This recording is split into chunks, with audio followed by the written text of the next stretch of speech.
friends, and ready here. I just got back from the pawn shop, and I got like a decent amount of horror titles for a decent price. I almost got two other things. It was like Rock and Roll High School and was it No Man's Land, Rise of the Reeker. But I saw that they had some boxes. They were just opening up some boxes when I was there. And the two girls that were working were kind enough to let me go through the boxes, and I found some real gems. I'm really happy with what I got. So I'm just going to go ahead and show you guys my pickups. Alright, got the stack here. As you can see, my first thing here that I have is scanners. I used to own this edition like a while ago, like almost 10 years ago. And I went through a phase when I was selling off DVDs and I sold it.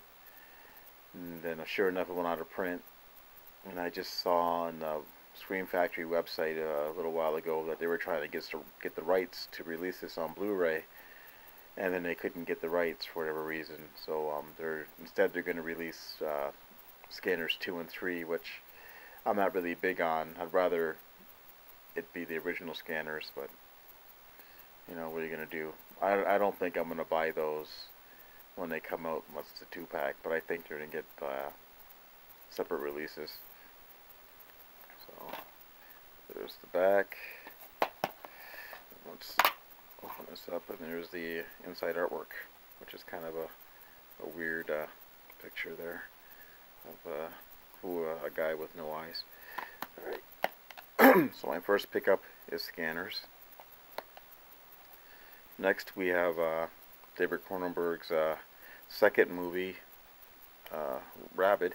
This is a weird release for this one. This is a new Concord video release. These were I think the original DVD releases that came out back at in the late 90s.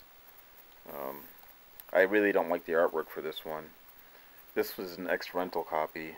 It's also waterlogged too. I might check and see if I can download some artwork on the internet for this one, for a new cover, because I don't really like this cover at all. It almost looks like a dollar store movie cover art. And this was the name of the rental shop that this came from. Well, there's the back, anyways. Let's see if I can open up there. There's a picture of Roger Corman. There we go. This is like a rental sticker, like showing the genre it is, and the name of this rental place was People's Choice Video Express. So I'm not sure where that was. So I never heard of it. I don't think it's from this area anyways. But, whoops. I just moved everything over. But, put that back. There we go. Rabid. Let's go on to the next one. Here we go, Night of the Comet.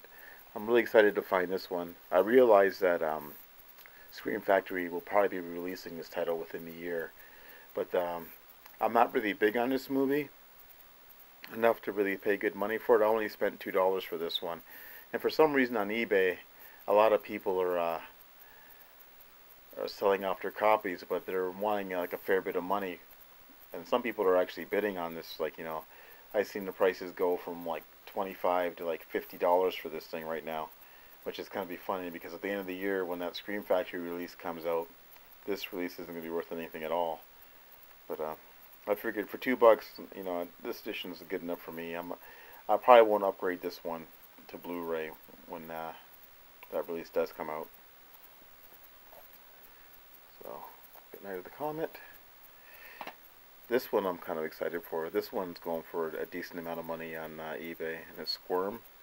I remember watching this one on TV a lot back in the 80s, and I remember seeing it a lot too. It's out of print now, but I'm glad to have this one. There's the back. I don't think there's any. Oh, there is some artwork inside. You know, Squirm is the killer worm movie. I think it's something like the electrical wires hit the ground, and then it makes the worms carnivorous, which is kind of a weird. I mean, like in theory, like worms, they don't move very quickly. You should be able to get away from worms, but you know, I guess if there's enough of them. All right. Next up, we have a documentary, and this is on slasher films, and it's called "Going to Pieces: The Rise and Fall of the Slasher Film." I I had passed on this. I had found this earlier at a pawn shop, and I didn't pick it up because it was an ex-rental copy. And then I decided I wanted it at the last minute. I went back, and then I didn't have it. So when I found this in the box, I scooped that up right away. I'm looking forward to watching. I haven't seen this one yet. And my last pickup, we have Stage Fright. And this one looks like this came from like a music store.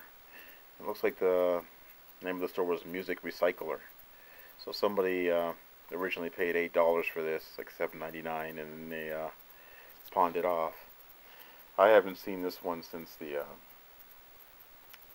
80s. This is like an Italian slasher film, but it's also an Anchor Bay release, which I just love those Anchor Bays, those early Anchor Bays. Not so much them now anymore. It's got like a little insert that probably has chapter selections. That's what I thought. And there's the original title, Aquarius, and there's the discard. Alright guys, so that's my update. Thanks for watching, and until next time, I will talk to you later.